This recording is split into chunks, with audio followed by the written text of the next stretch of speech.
et Internet. Ne vous êtes-vous jamais dit « Mon Dieu, ce jeu est beau, ses graphismes sont tellement réels et en plus le jeu est fun !» Mais ne serait-il pas plus intéressant de se poser la question suivante ? Comment en est-on arrivé là ? Eh bien, c'est exactement ce que nous allons voir aujourd'hui.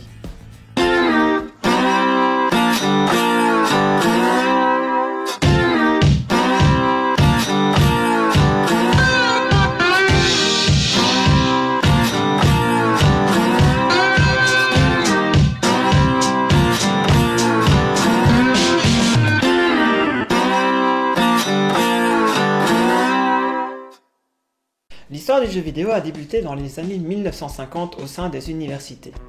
Vous et moi n'étions pas encore nés, et si toi derrière ton écran tu y étais, tu as tout mon respect. En 1951, un ingénieur américain du nom de Ralph Beer avait pour mission de créer la télévision parfaite. Son principe était simple, y intégrer un module de jeu à une télévision. Son employeur refusait tout simplement l'idée, mais je pense que cette personne s'en veut aujourd'hui quand on sait que dans les années 1980, la société Sharp reprit exactement cette idée, en incluant un lecteur de cassette NES à une télévision. La même année, Nimrod sortait son ordinateur dédié au jeu, enfin un jeu, le jeu de Nim. C'était un jeu qui consistait à déplacer des réglettes, des billes, enfin n'importe quel objet facilement déplaçable d'une position à l'autre. L'ordinateur ne proposait pas d'interface, à part des diodes lumineuses qui s'allumaient et s'éteignaient au besoin. En 1952, Sandy Douglas à l'université de Cambridge sort à son tour un jeu vidéo sur un ETSAC. Il s'agissait pour lui de confirmer sa thèse sur les interactions homme-machine. Pour ce faire, il sortit un OXO, un jeu de morpion où un des deux joueurs était contrôlé par l'ordinateur. Mais qu'est-ce qu'un ETSAC, me direz-vous ? Un ETSAC, c'est ceci. Ouais, en même temps c'est difficile de faire plus gros. Mais en même temps, ne serait-ce pas une interface graphique que je vois poindre le bout du nez ? Mais oui, c'est bien une interface graphique. Mais en même temps, fort simpliste, mais il n'en fallait pas plus pour un jeu de morpion. En 1958, en reliant un oscilloscope à un ordinateur, William Higginbotham, un physicien américain, réalise Tennis for Two. Vous remarquerez le déplacement de la balle, ce fut une énorme avancée pour l'époque. Les manettes firent par la même occasion leur apparition. Qui a dit que Pong était le premier dans le domaine ? Bref, toutes les fondations pour le jeu vidéo étaient présentes. Une manette, des graphismes et un concept d'amusement. Dans les années 1960, les premiers ordinateurs à usage domestique firent aussi leur apparition. Mais cette vidéo ne s'appelle malheureusement pas l'évolution des supports, c'est pourquoi nous en resterons ici. On parle de graphisme depuis le début de cette vidéo, mais c'est quoi le graphisme ? Le graphisme est une discipline qui consiste à créer, choisir et utiliser des éléments graphiques, dessins, caractères typographiques, photos, couleurs, etc. pour élaborer un objet de communication et ou de culture. Merci Wikipédia. Dans ce cas-ci, nous pouvons simplifier la chose de la façon suivante. Rendre compréhensible ce que l'ordinateur attend de vous ou essaye de vous transmettre, ou rendre votre immersion plus facile dans un univers donné. Ne rigolez pas trop vite, car votre interface Windows, Mac ou je ne sais quoi a été créée dans le même objectif. Nous allons donc maintenant aborder la base de cette vidéo en commençant par l'évolution des couleurs dans les jeux vidéo. Avoir de belles images sans couleurs, ça serait quand même triste. Je ferai l'impasse ici sur les ordinateurs domestiques qui ont eu le plaisir d'avoir des écrans en noir et blanc et monochrome, pour m'intéresser uniquement à la couleur.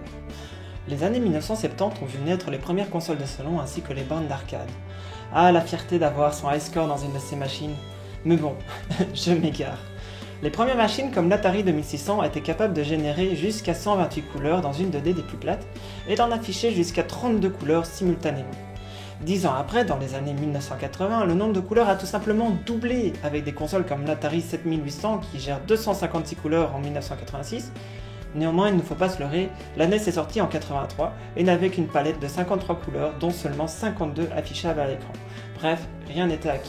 Les années 90 doublent elles aussi le nombre des couleurs avec des machines proposant un choix de 512 couleurs comme la Mega Drive, qui pouvait en afficher simultanément 64 à l'écran, ou la Super NES qui, elle, pouvait monter jusqu'à 128 couleurs simultanément.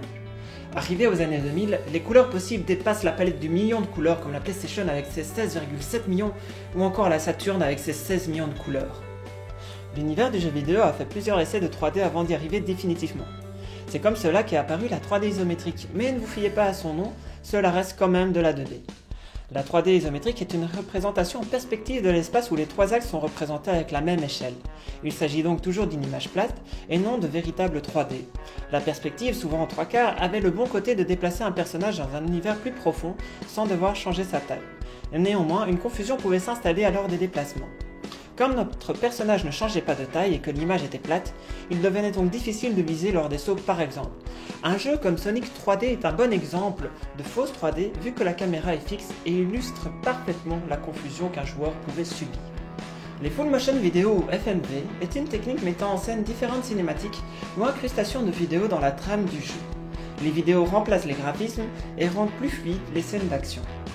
Les premiers jeux en FMV sont apparus en 1983 sous des bornes d'arcade, déjà équipées de lecteurs Laserdisc. L'apparition du CD-ROM en 1988 permit de stocker bien plus grand nombre de musiques et de meilleure qualité, mais surtout de vidéos. Certains ont donc exploité cette possibilité en créant des FMV. Sega tenta le coup en 1991 avec le Mega CD, mais la qualité était vraiment médiocre. C'est avec l'arrivée de la PlayStation en 1994 que la qualité se rapprocha finalement de celle d'un véritable film. Souvent exploité dans des jeux plus lents comme des point and click, les FMV s'est aussi illustré sur des rail shooters ou des jeux de sport et même des shoot 'em up comme Astron Bell de Sega. L'amélioration de la technique et de la puissance montante des machines aura raison du FMV avec l'apparition de la 3D. Et le passage de la 3D dans cette histoire, me direz-vous? Le passage à la 3D ne date pas d'hier avec des jeux comme Battlezone, jeu d'arcade mettant en scène des tanks dans le fil de fer, en 1980, et a évolué petit à petit en remplissant d'abord les surfaces avec des aplats de couleurs, comme par exemple Star Fox, puis avec des textures comme Wolfenstein 3D. Introduit par la Super Nintendo, le mode 7 apportait une nouvelle dimension à l'écran. Ce mode graphique était capable de faire pivoter une image pour en faire un tapis, de la tordre en l'enroulant sur elle-même pour former un cylindre, ou encore de zoomer sur cette dernière. Ce tapis donnait un effet de perspective au jeu, faisant penser à de la 3D. Le tapis restait néanmoins plat, sans relief, mais déjà plus proche de la 3D. Quelques exemples de jeux exploitant le mode 7, parmi les plus connus, Mario Kart, Castlevania ou encore F-Zero.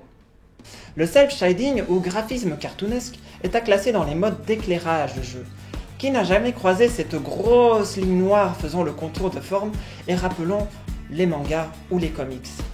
Les premières ébauches de cette technique remontent aux années 2000 avec Sega et son jeu Jet Set Radio où l'on incarnait un tagueur de rue. Les contours des formes sont donc fortement marqués par un trait noir, rapprochant la forme de la 2D de cette manière. Cette technique n'a cessé d'évoluer avec des jeux comme Wind Walker ou 13, plus récemment Borderlands. Et aujourd'hui, faut-il vraiment que je vous explique le graphisme à notre époque?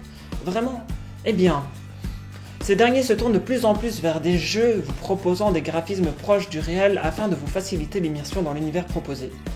On ne présente plus les Call of Duty, les Battlefield ou encore les GTA qui ont énormément fait de chemin depuis leur création. Vous voyez ce que je veux dire? Vous devez voir et vous plonger dans un univers proposé sans vous questionner et vous émerveiller sur les graphismes et le travail des programmeurs sur les effets de lumière ou encore sur les particules. Là où aujourd'hui vous ne devez plus faire aucun effort, avec les premières consoles et PC, notre imagination prenait le relais et comblait les trous des pixels, arrondissant les bords et nous donnant une interprétation personnelle du jeu. Si, je vous assure, cette bouillie de pixels est une magnifique princesse. Si j'ai oublié des étapes, n'hésitez pas à m'en faire part dans les commentaires, pour que tout le monde puisse en profiter. Allez, je vous abandonne ici, c'était Sia pour la zone 404. Ciao ciao.